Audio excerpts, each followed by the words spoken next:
لڑکی نے پریشان کن لہجے میں جواب دیا، اس کی وجہ مجھے معلوم نہیں، لیکن آپ مجھ پر اعتبار کیجئے، آپ کی جان خطرے میں ہے۔ آپ اپنے لیے بغداد کا کوئی گوشہ محفوظ نہ سمجھیے۔ آپ میرے متعلق اس قدر پریشان نہ ہوں، میرے بازو میری حفاظت کر سکیں گے، اور اس کے علاوہ موت سے کبھی نہیں ڈرا میں۔ لڑکی نے مغموم لہجے میں کہا، شاید میرے یہاں آنے کی یہی وجہ تھی کہ آپ موت سے نہیں ڈرتے اور آپ کو ڈرانا بھی نہیں چاہتی، لیکن آپ کو اپنے بازوؤں پر اس قدر بھروسہ نہیں کرنا چاہیے۔ بہادر کی تلوار پیچھے سے حملہ کرنے والے کا خنجر نہیں روک سکتی۔ طاہر نے کہا، میں قاسم کو اس قدر بزدل نہیں سمجھتا۔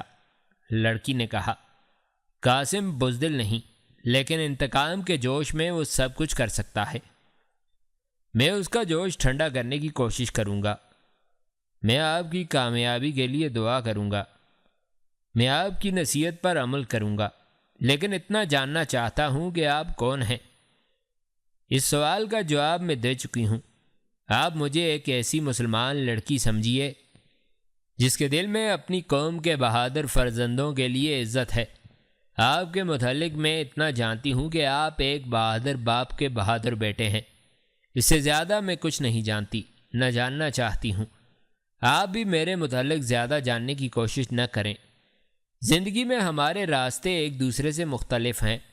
میں نے محسوس کیا تھا کہ آپ کی کشتی بھنور کے قریب آ چکی ہے۔ میں نے آپ کی آنکھیں کھولنا ضروری سمجھا۔ میں اپنا فرض پورا کر چکی ہوں۔ میں جاتی ہوں۔ آپ ذرا ٹھہریے، میں خواجہ سرا کو بھیجتی ہوں، وہ آپ کو راستے پر چھوڑ آئے گا۔ لڑکی طاہر کو حیران و ششدر چھوڑ کر درختوں میں غائب ہو گئی۔ تھوڑی دیر بعد خواجہ سرا نمودار ہوا اور طاہر کو اپنے پیچھے آنے کا اشارہ کر کے آگے آگے چل دیا۔ پھولوں کی کیاری کے قریب پہنچ کر خواجہ سرا نے کہا، اب آگے آپ راستہ جانتے ہیں، مجھے اجازت دیجیے۔ طاہر کے دل میں خواجہ سرا سے اس لڑکی کے متعلق کچھ پوچھنے کی خواہش پیدا ہوئی، لیکن زبان نے دل کی تائید نہ کی۔ طاہر مختلف خیالات کی کشمکش میں محل سے باہر نکلا۔ دروازے کے سامنے بھگی کھڑی تھی۔ کوچوان نے اسے جھٹک کر سلام کیا اور وہ کچھ کہے بغیر بھگی پر سوار ہو گیا۔ وہ کون تھی؟ طاہر نے اپنے دل سے بار بار اس سوال کا جواب پوچھا۔ کل اس نے استبل کے سامنے 2 لڑکیوں کو دیکھا تھا اور وہ غالباً ان میں سے ایک تھی، لیکن اس نے اس کے متعلق اس قدر پریشانی کا اظہار کیوں کیا؟ وہ قاسم سے اس قدر بدظن کیوں تھی؟ اچانک طاہر کے دماغ میں ایک خیال آیا اور اس کی پریشانی دور ہونے لگی۔ وہ لڑکی اسے یہ سمجھانا چاہتی تھی کہ بغداد میں رہنا اس کے لیے خطرناک ہے، اور اپنے اس دعوے کے ثبوت میں اس نے بغداد کے لوگوں کی نہایت گنہاؤنی تصویر پیش کی تھی۔ قاسم کی شرارت نہیں، اور یہ شرارت اس لیے تو نہیں کہ وہ مرعوب ہو کر بغداد سے چلا جائے۔ آخر وزیر اعظم کے محل میں رہنے والی ایک لڑکی کو، جو یقیناً وزیر اعظم کے خاندان سے تعلق رکھتی ہوگی۔ اس کے الفاظ میں خلوص تھا، اس کے چہرے پر سادگی تھی۔ وہ تصنع اور فریب سے ناواقف معلوم ہوتی تھی۔ وہ ایک شہزادی نظر آتی تھی۔ طاہر کی آنکھوں میں اس کی حسین و جمیل تصویر پھرنے لگی۔ وہ یقیناً وزیر اعظم کے خاندان سے تعلق رکھتی ہوگی۔ اس کے الفاظ میں خلوص تھا، اس کے چہرے پر سادگی تھی۔ ہو سکتا ہے کہ اسے قاسم سے کوئی رنجش ہو، لیکن وہ بہرحال ایک اجنبی تھا، اور اونچے طبقے کے لوگ گھر کے معاملات ایک اجنبی کے سامنے ظاہر نہیں کرتے۔ پھر اسے کیوں کر معلوم ہوا کہ وہ ایک بہادر باپ کا بیٹا ہے؟ اس نے وہ تمام معلومات کسی مرد سے حاصل کی ہوں گی، اور وہ مرد قاسم کے سوا اور کون ہو سکتا ہے؟ قاسم کسی پردے کی آڑ میں کھڑا ہو کر وزیر اعظم سے اس کی باتیں سن رہا ہوگا، اور وزیر اعظم کو اس کی طرف بہت زیادہ مائل دیکھ کر اپنے حریف کو راستے سے ہٹانے کے لیے اس نے یہ سازش تیار کی ہوگی۔ اس لڑکی کو یقیناً اس نے سکھا پڑھا کر اسے بیوقوف بنانے کے لیے بھیجا ہوگا، اور اب وہ لڑکی قاسم سے جا کر یہ کہے گی کہ میں نے اسے بہت ڈرایا، وہ تمہارے پاس آ کر معذرت کرے گا اور تمہارے سامنے دوزانو ہو کر دوستی کے لیے ہاتھ پھیلائے گا۔ ان خیالات سے طاہر نے دو نتائج اخذ کیے۔ ایک یہ کہ قاسم اپنے باپ کی ڈانٹ ڈپٹ کے بعد اپنے گزشتہ طرز عمل کی تلافی کے لیے تیار ہے، لیکن وہ چاہتا ہے کہ دوستی کی تجدید کے لیے پہل میں کروں، اور اس مقصد کے لیے وہ اس کے دل میں ایک احساس مرغوبیت پیدا کرنا چاہتا ہے۔ دوسرا یہ کہ اگر اس واقعے کے بعد اس نے پہل کی تو وہ یہ سمجھے گا کہ یہ اس لڑکی کی دھمکیوں کا اثر ہے، اس لیے بہتر یہ ہے کہ وہ قاسم کا دروازہ کھٹکھٹانے کی بجائے اس کا انتظار کرے۔ اس لڑکی نے قاسم کو جس قدر خطرناک ثابت کرنے کی کوشش کی تھی، اس قدر وہ اسے سادہ اور بے ضرر نظر آتا تھا۔ اپنے گھر پہنچ کر دل میں قاسم کے لیے وہی جذبات تھے جو ایک بڑا بھائی چھوٹے اور ضدی بھائی کے لیے محسوس کرتا ہے۔ نوجوان لڑکی کے متعلق اس کی رائے یہ تھی کہ وہ ان امیر زادیوں میں سے ایک ہے جن کی عمر تسنہ اور بناوٹ میں گزر جاتی ہے، جو جھوٹ کو سچ بنانا ایک کمال سمجھتی ہیں۔ لیکن رات کو سونے سے پہلے جب طاہر اپنے بستر پر لیٹا ہوا ان تمام واقعات پر غور کر رہا تھا، اس نے اپنے دل سے سوال کیا، کیا وہ سادہ اور معصوم لڑکی اس قدر جھوٹ بول سکتی ہے؟ اس سوال کا جواب سوچتے ہوئے وہ اس ذہنی کیفیت سے دوچار ہو رہا تھا جس میں دل و دماغ کی مختلف آوازیں انسان کو کسی فیصلے پر نہیں پہنچنے دیتی۔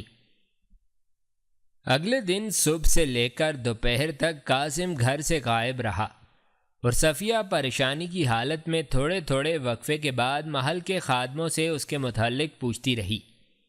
دوپہر کے وقت اسے معلوم ہوا کہ قاسم آ گیا ہے اور اپنے 15-20 دوستوں کے ساتھ محل کے مشرقی کونے میں بیٹھا ہوا ہے۔ محل کے اس کونے کے برآمدے کا رخ دریا کی طرف تھا اور سنگ مرمر کی سیڑھیاں برآمدے کی کرسی سے شروع ہو کر دریا تک جا پہنچتی تھیں۔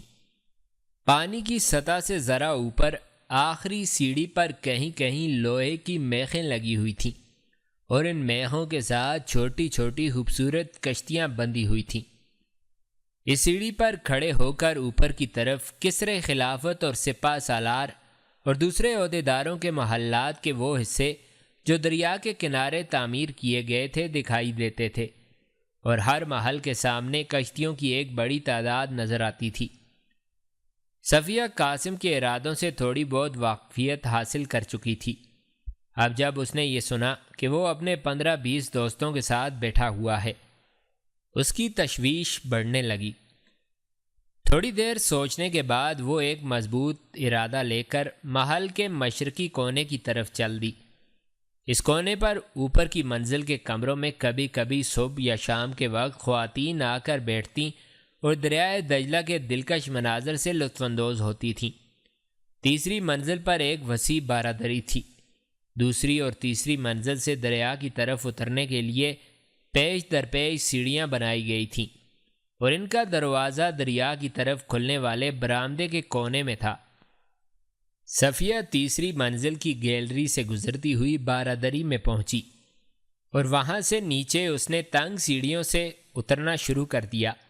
نچلے کمرے کی چھت سے ذرا نیچے اس سیڑھی کا دروازہ ایک گیلری کا رخ پائن باغ کی طرف تھا، اور قاسم کبھی کبھی خوشگوار موسم میں اس گیلری میں بیٹھ کر اپنے کسی دوست کے ساتھ شطرنج کھیلا کرتا تھا۔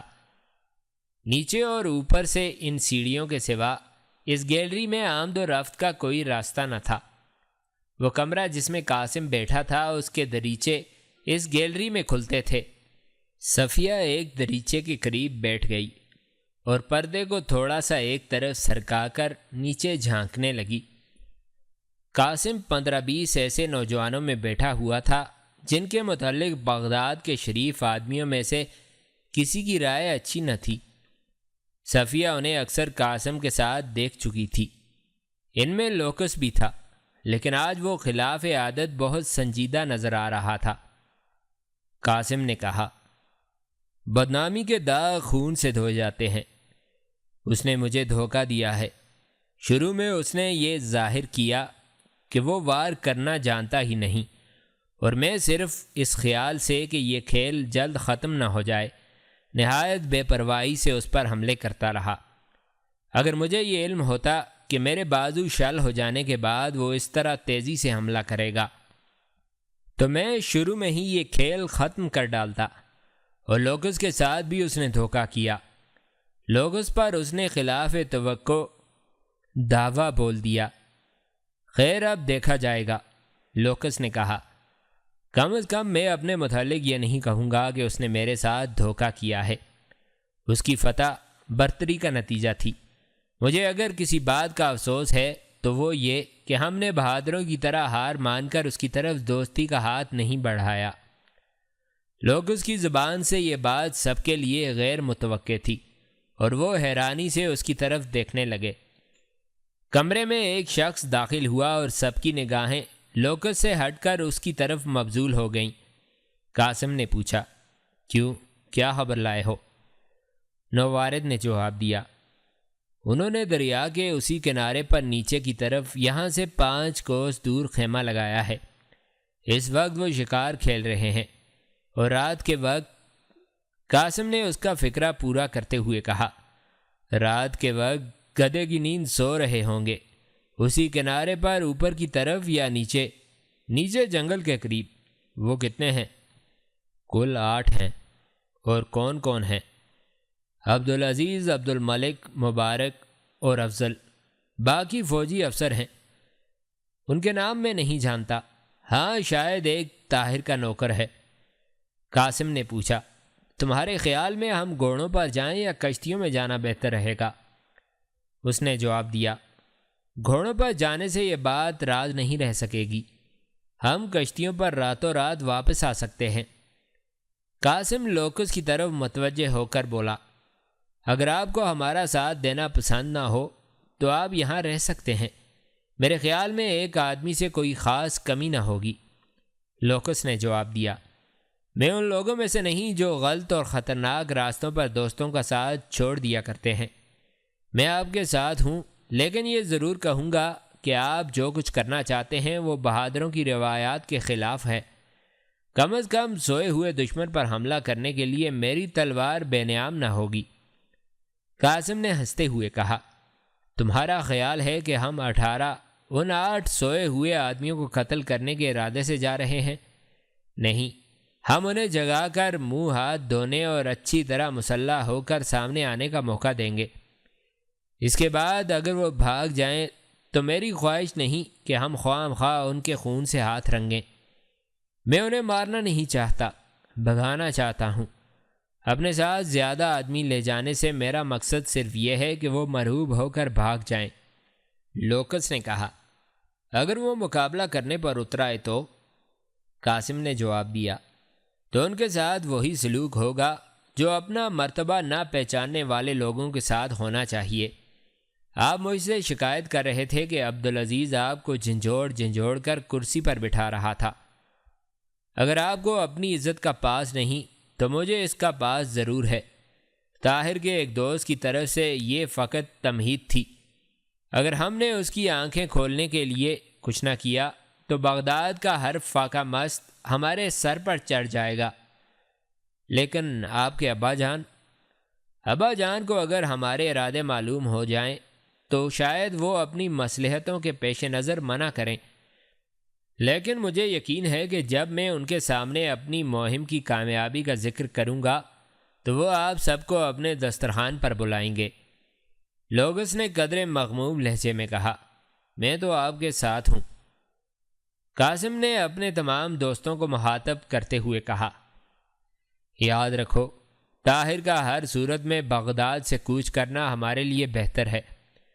وہ سپہ سالار کے محل اور کسر خلافت تک رسائی حاصل کر چکا ہے، اور اگر وہ کسی بڑے منصب پر پہنچ گیا تو ہر میدان میں اپنے دوستوں کو آگے کرے گا اور ہم سب کے لیے ترقی کی راہیں مسدود ہو کر رہ جائیں گی۔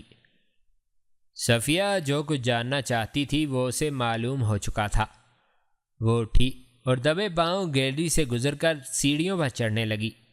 اس کے ذہن میں بار بار یہ الفاظ گھوم رہے تھے، دریا کے اسی کنارے پر، یہاں سے کوئی 5 کوس دور، نیچے کی طرف۔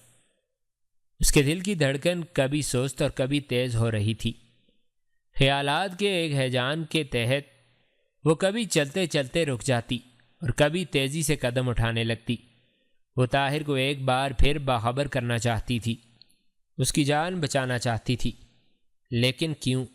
کیا اس لیے کہ وہ محض ایک بہادر نوجوان تھا؟ کیا صرف اس لیے کہ وہ بغداد میں ایک اجنبی تھا؟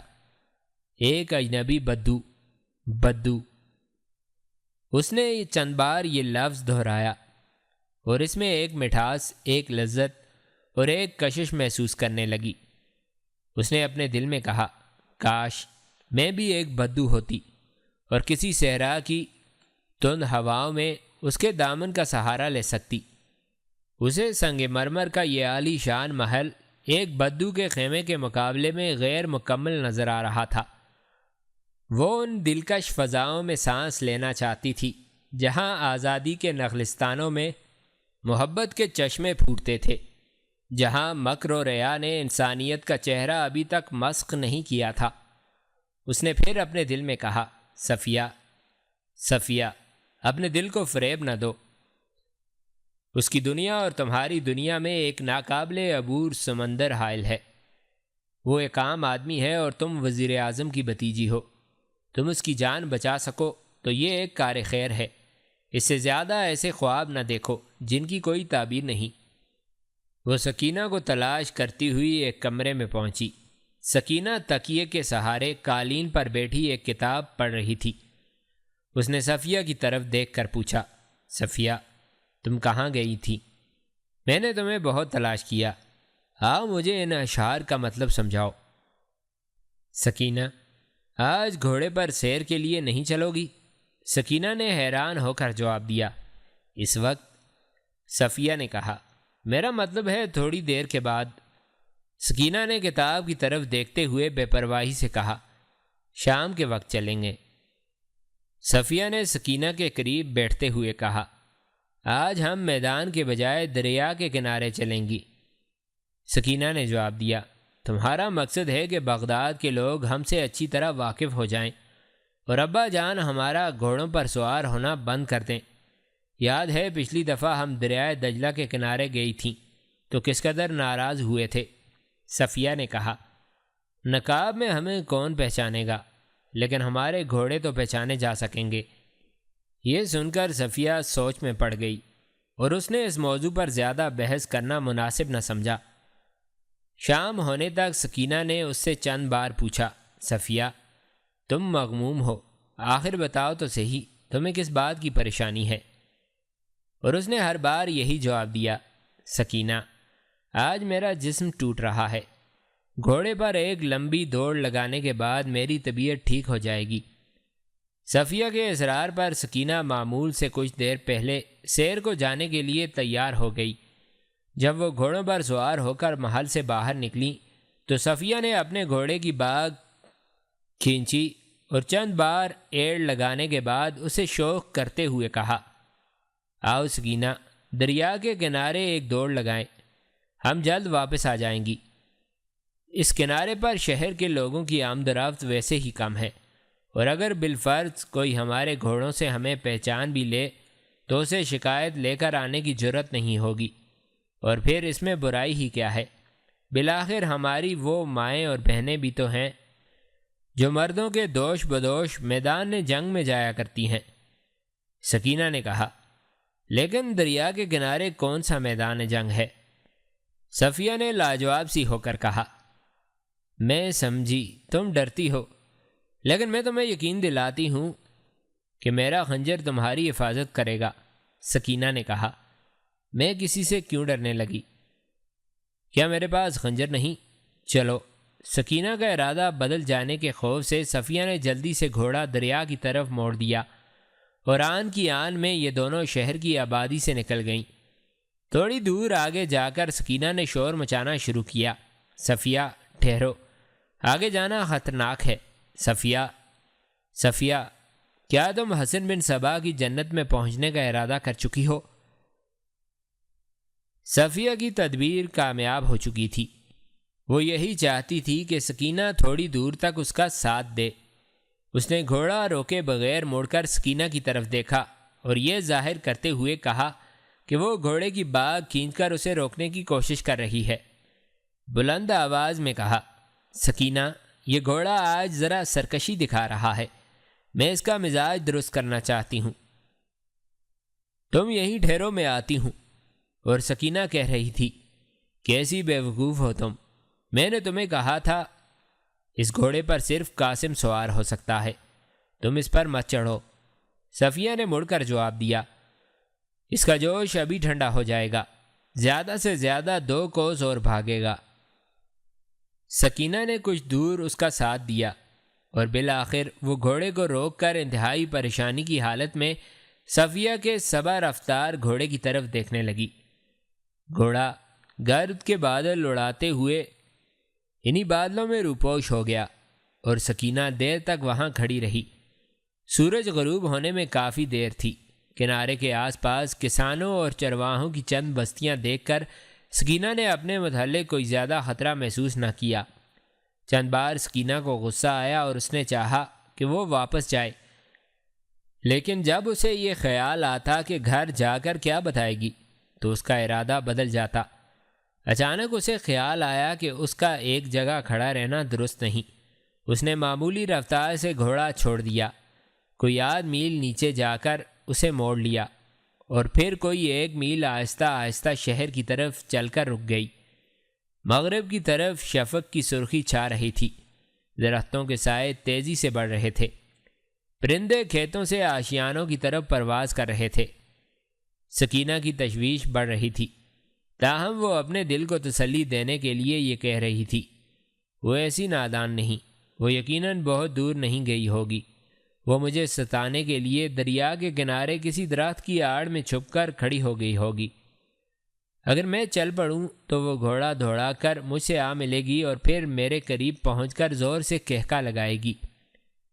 سکینہ کے دل میں دوسرا خیال آیا، لیکن خدا نخواستہ اگر اسے کوئی حادثہ پیش آ گیا پھر مجھے چلنا چاہیے، میں ابا جان سے کہہ دوں گی کہ اس کا گھوڑا سرکش ہو کر اس طرف نکلا آیا تھا۔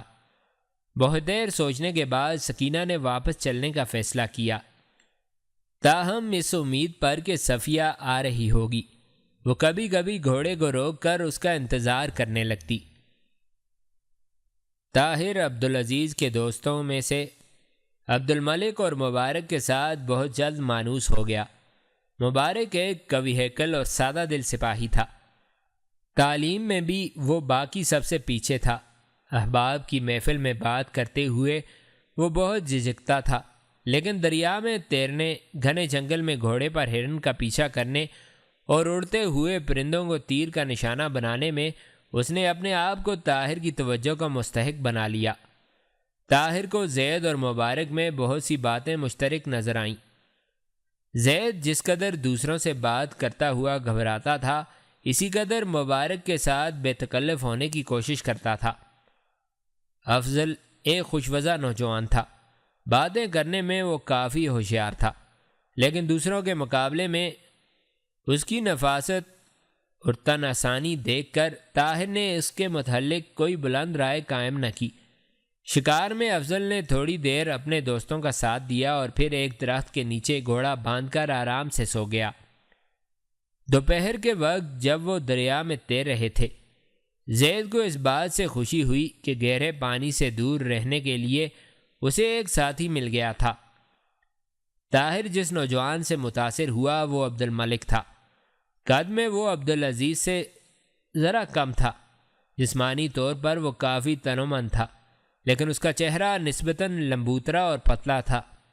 اس کی کشادہ پیشانی، تیکھے نکوش اور بڑی بڑی سیاہ آنکھوں میں غائب درجہ کی جاذبیت تھی۔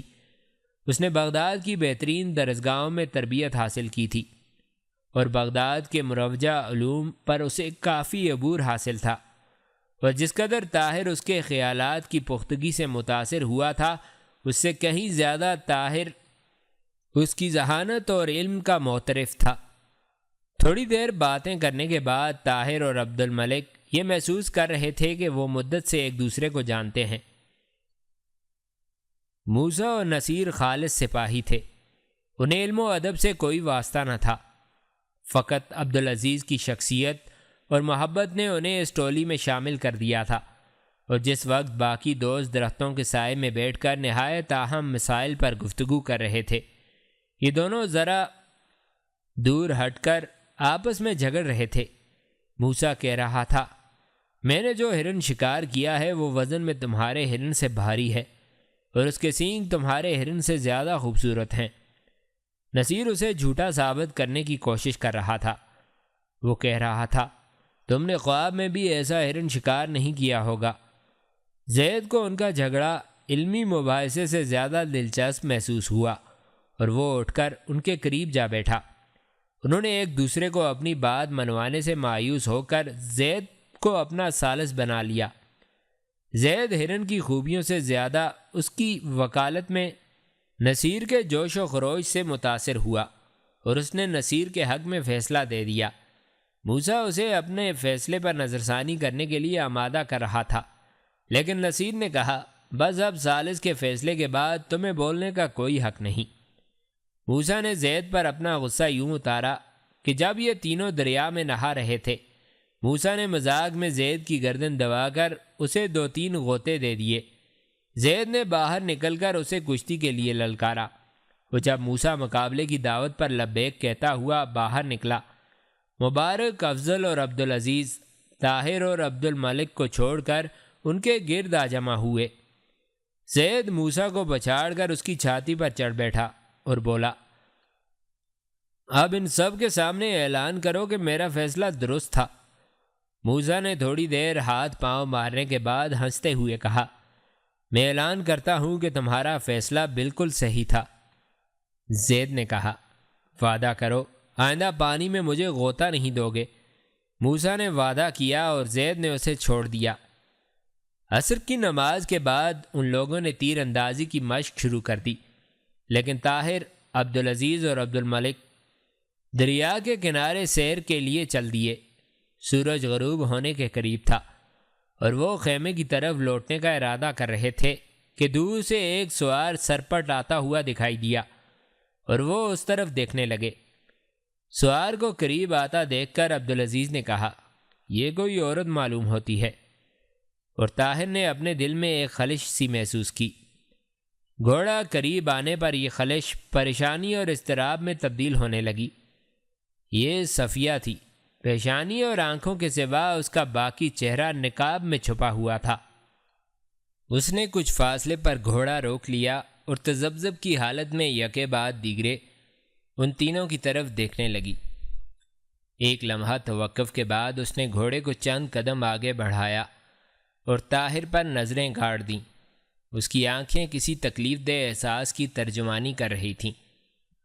لڑکی کی ہچکچاہٹ سے متاثر ہو کر عبد الملک نے طاہر سے مخاطب ہو کر کہا، وہ تم سے کچھ کہنا چاہتی ہے، جاؤ۔